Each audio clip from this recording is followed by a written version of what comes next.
yesterday I had finished. I was reading the quotation from Chu Hung, one of the Chinese Pure Land masters, who was saying that mind is basically unborn, and it's born when causal conditions come together.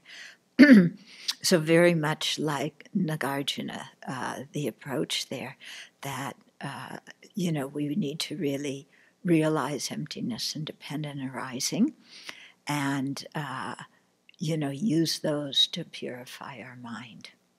Okay, so the mind is unborn in the sense that it is not an inherently existent mind does not arise. Okay.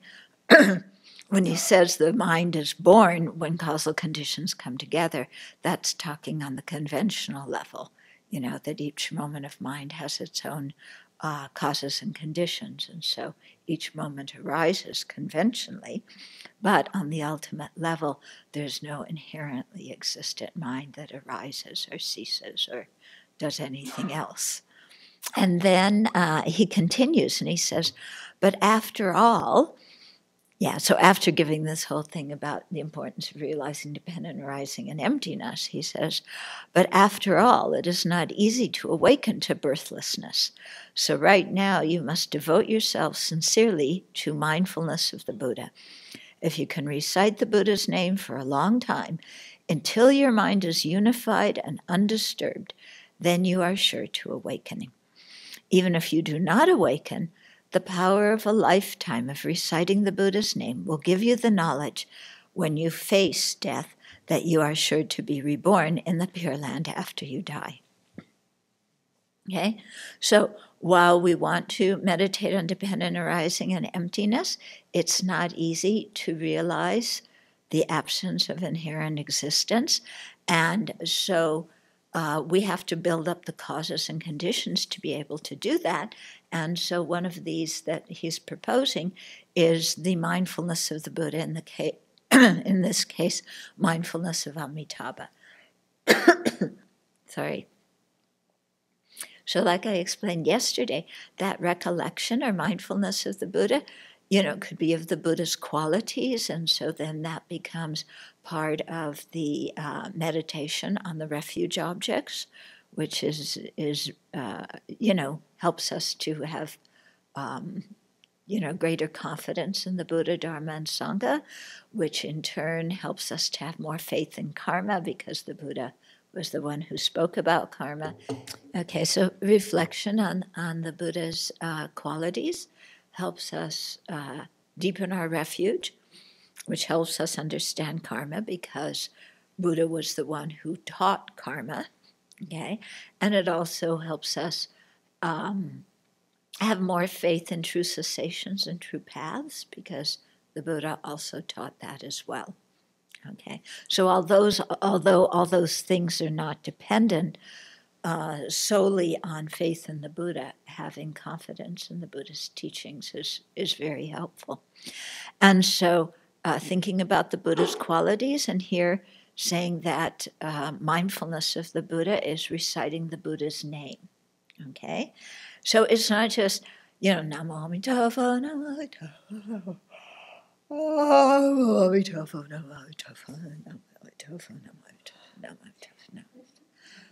Amitabha. It's not that, okay? Yeah, so you have to recite it for a long time until your mouth is unified, until you're...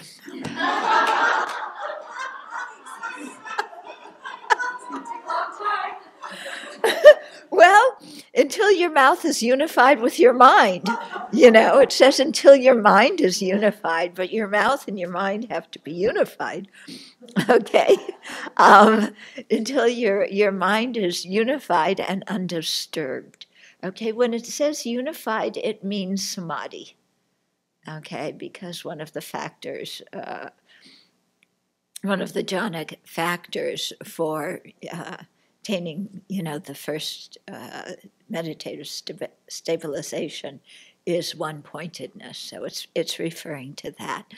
Okay, now how is reciting the Buddha's name going to give you that depth of concentration? Well, we know from our tantric practice that when we focus just on reciting the mantra and on the sound of the mantra, it really affects our physical energy and it affects our mental energy and allows the mind to really calm down and become focused. Yeah, it starts to focus on the sound of the mantra and becomes very peaceful. So it's that way, okay? And what they do in the Chinese monasteries, we do a little bit of it here, but not exactly, is in the meditation sessions, they'll often recite Amitabha, very, very quickly. And when you do that, when you do it very quickly, there's no space in your mind for any other thought. You can't even reflect on the Buddha's qualities because your mind has to stay totally on being able to say it that fast. Okay? So it really brings the mind into a special kind of energy. Yeah. When then you do the serpentine walking like we do, and at the end of that, rather than remain standing like we do, you sit down and you, again, speed up the way you're saying Amitabha, so that, again, it's really, really fast. And your whole attention has to be on that. Then when you ring the bell, you're already seated. You go right into meditation at that point. Yeah, and your mind is concentrated. And so if you're doing serenity meditation, then you can go right into that using Amitabha as the object of your serenity meditation. If you're doing insight meditation, then you can analyze, who is Amitabha, who is the person who is visualizing Amitabha. Okay, who is the person reciting Amitabha's name? That's a very Zen very Chan kind of question, but it's very effective to ask when your mind is really still. Yeah, when there are all these thoughts of I and mine and I want and I have to do, when all that is completely settled, yeah, and then you look and like, okay, who's reciting the Buddha's name? Who's visualizing Amitabha? And that leads you into meditation on the self. Okay, so he's saying if you recite the Buddha's name for a long time until your mind is unified and disturbed, then you are sure to awaken.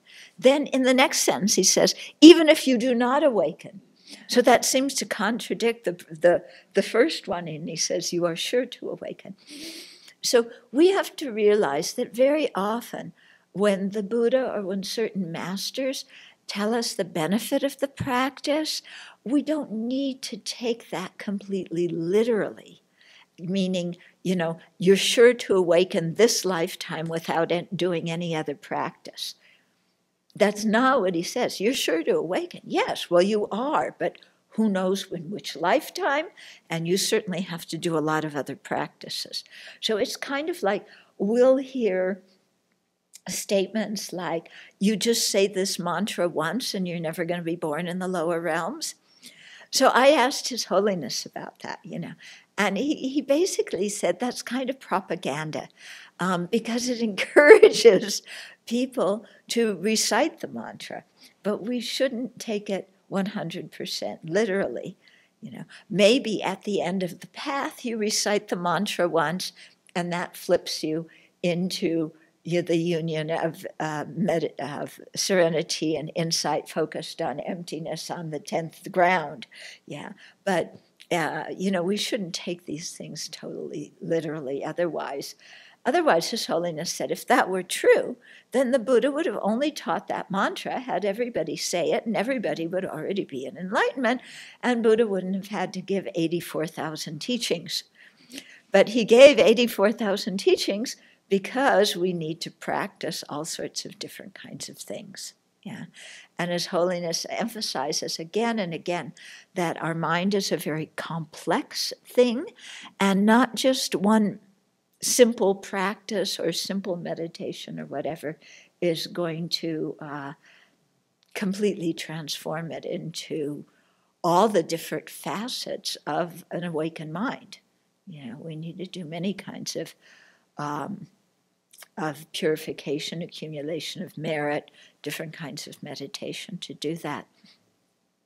However, the power of a lifetime of reciting the Buddha's name will give you the knowledge when you face death that you are sure to be reborn in the Pure Land after you die.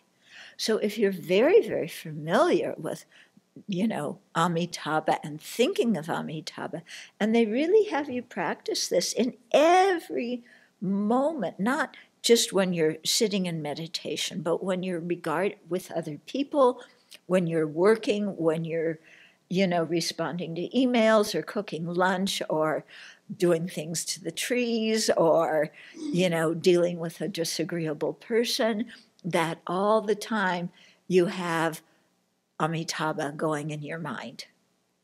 Yeah? And then that really helps you to maintain a virtuous state of mind in the break time, which is really, really important.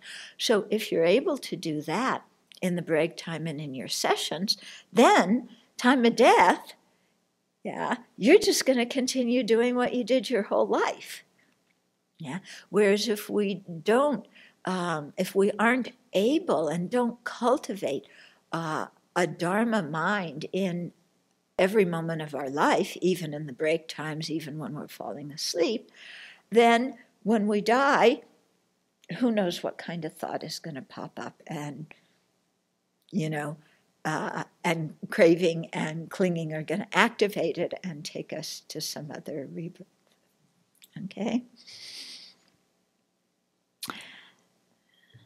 So then Master Chu Hong instructs practitioners to recite the Buddha's name with purity and illumination.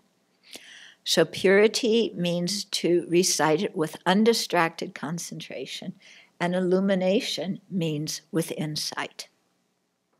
Okay? So you see, when you get into these teachings by the masters, it isn't just saying Namo Amitofo as much as you can. There's a whole lot of meditation that goes into it. So another master, Han Shan Teiching, excuse my Chinese, it's probably something pronounced totally different than that. But anyway, he said, all sentient beings have the same Buddha nature. One who is awakened to the Buddha nature is called Buddha. When one recites the Buddha's name, Buddha Amitabha is one's self-nature. The Pure Land is the Pure Land of one's own mind. Anyone who can single-pointedly recite the Buddha's name in thought after thought and concentrate deeper and deeper will always find Amitabha Buddha appearing in his own mind. It is not necessary to seek the Pure Land far away, 100,000 lands beyond. Therefore, if the mind is pure, the land is pure. If the mind is defiled, the land is defiled. If a negative thought comes to mind, many obstacles appear. If a good thought comes to mind, peace is everywhere. Thus, heaven and hell are all in one's own mind. Okay? So this is, again, the same teaching we hear, that our mind is what creates our experience. And it creates our experience in two ways. One is through the karma we've created in past lives that will lead us in this life to encounter certain circumstances and to have certain karmic view of different situations simply out of the habituation of previous lives. And we have different, habitual personality traits. And then the second way is through what we're thinking right now. Okay, so basically what it's saying is when we see enemies and disagreeable people, our mind is defiled. Yeah? When we see people doing their best, creating virtue, yeah, being harmonious, it's because of our pure mind. And we can really see this. I mean, it's the whole glass half empty, glass half full thing. Yeah. And the defiled mind always focuses on what's missing. And the defiled mind always focuses on how things and people are not the way they should be, according to me, the center of the universe. When we see things from that perspective, then we're unhappy, and everybody around us appears polluted and afflictive and obstinate and grumpy and horrible. Yeah, we all know this, don't we? Yeah, when we train our mind to see people's goodness, to see their potential, to focus on the effort they're making and what they have accomplished, then it's so much easier to see beauty, isn't there? And to have a happy mind. So that's up to us. Yeah, that's up to us.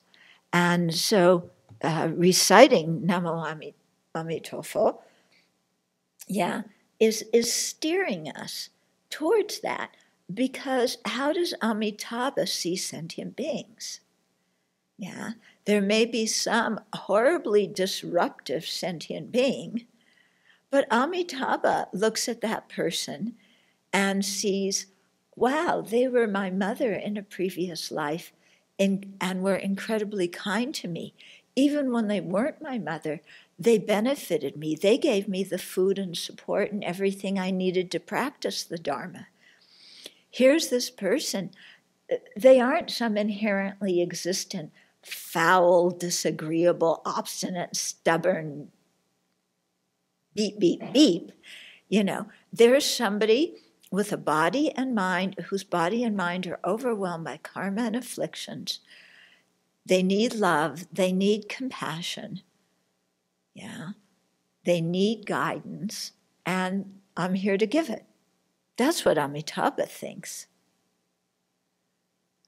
Okay? So, you know, this is why I think when you recite Amitabha's name, it leads you naturally to the question of how is Amitabha going to look at people? Yeah?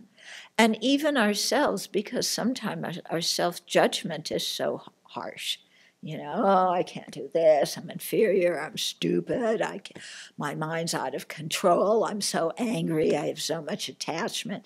And we develop an identity that we stick to and think that's who we are. But then when you're meditating on Amitabha, then you also have to ask, how does Amitabha see me? Does Amitabha, who's a Buddha, who has no defilement, look at me and says, oh, that disciple is such a, you know, beep, beep, beep, and, you know, I can't stand them, and, you know, I got enlightened for their benefit. I worked 3 countless gradients, get enlightenment, and look how they repay it, you know. They're just like so disrespectful. This one's hopeless. You know, does Amitabha look at each of us that way? Yeah. If Amitabha looked at us that way, he wouldn't be a Buddha. Okay, so then we have to imagine, oh, there's somebody with a pure mind who sees me in a way that I don't see me. And that person's a Buddha who's eliminated defilements. I'm a sentient being who has defilements, whose view is likely to be more correct. My self-disparagement, put down, I'm hopeless view, or the view of Amitabha that says, wow, this person has the Buddha nature, and all these defilements can be eliminated. Okay. And so, even thinking, of Amitabha is able to look at us with acceptance and compassion. Why can't we look at ourselves that way? How about trying to see ourselves that way? How about trying to see the people we don't get along with in that way? Yeah, because the more we perpetuate this view of the glass is half empty, the more unhappy we're going to be now, and the more we're going to face obstacles on the path.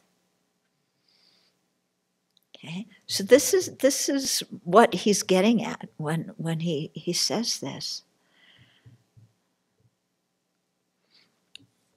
The self-nature or fundamental nature is unpolluted. Lying beneath the afflictions, it is the sentient being's original nature, which is unborn and undying. In our language, we say it's natural nirvana, or it's the natural Buddha nature. Yeah? It's covered by afflictions, but its natural purity is unaffected by them. Okay. Then in China, they use the example of a pearl, that the shine, the luster of a pearl is still present when the pearl is covered by mud. Same as in, Gyur Lama in the Sublime Continuum. Yeah, the Buddha statue is still a beautiful Buddha statue, even when it's covered in mud. Yeah. The honey is still sweet, even when there's bees around it. Okay, so it's saying the same thing. Amitabha means infinite light, and like the pearls shine, this radiant mind is present, even when afflictions obscure it. Yeah, so the potential for this mind is there, like the open sky. Today we can see it. Yeah, other days it's covered by clouds, but the open nature of the sky didn't go away. It's just obscured. So our Buddha nature is like that. Yeah, and so it's from this kind of perspective that Amitabha is our original nature. Okay? So it's not saying that we don't need to cultivate wisdom. We need to cultivate it. And at the same time, it's saying we aren't really attaining anything new. Yeah, which in our system would mean the mental factor of wisdom is there already in our mind. The potential for wisdom is there. And so we're just using what is there in the ground of our mind and cultivating it and emphasizing it and developing it and let it grow. Okay? So the mind is innately pure, but it's obscured by ignorance, anger, attachment, and so on, isn't it? Okay, just as a mirror that's covered with mud can't reflect anything when the mud's on it, but when the mud is off of it, it's there and it shines. Okay, so it's saying we have this potential, we have this ability, and we have to tune into it. Yeah. And so this is really a call for us to stop the rumination in our mind. Yeah, to stop the rumination of, it's not fair, it's not fair, it's not fair. Or, these people aren't consistent, these people aren't consistent. Or, I don't like this, it should be another way. Or, why do they do it this way? They should do it according to the way I think. The more we let our mind ruminate, this person doesn't like me, they don't like me, they don't like me, I know they don't like me. Yeah. They're never going to like me, and I'm never going to like them. And again, we do our samadhi on those kind of thoughts. Yeah, and it's really pitiful. We waste our whole life focusing on what leads us to more suffering. Yeah, so this is really a call to, when our minds start going round and around like that, cut it immediately. Notice it and cut it. Yeah. Yeah. And if you can't cut it immediately, then spend some time reflecting on the disadvantages of allowing your mind to continue to think like that. And think about your own experience when ruminating, where ruminating has got you in your life. Yeah. Spend some time doing some checking meditation, analytical meditation. Where has ruminating gotten me? Where has complaining gotten me? Yeah.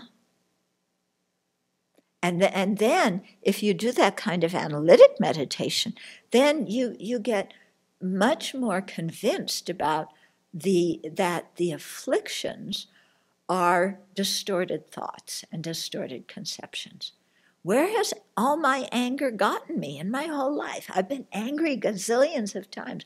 What has it gotten me? Where has it gotten to me? Yeah? And just, it's a meditation, from the Lamrim section on karma. Okay? So really reflect on these things, and then that gives us the wisdom to really want to be much more careful about these kinds of thoughts and mental habits. And when we have that awareness of their disadvantages, much easier to just say, oh, there it is again, my old habit. I'm pressing the stop button on that one. Instead of, well, but maybe it says, I'm angry. Like these mediators that I spoke to at one university who said, but anger lets you know something is wrong. So anger is good. These are mediators who are saying it, So, yeah, I need anger to know when something's wrong. Yeah, what about wisdom to know when something's wrong? Yeah, what about compassion to know when something's wrong? Okay. So these are the things we need to do some checking meditation on and develop conviction on, and then that makes it much easier to just cut it, when that mental habit arises.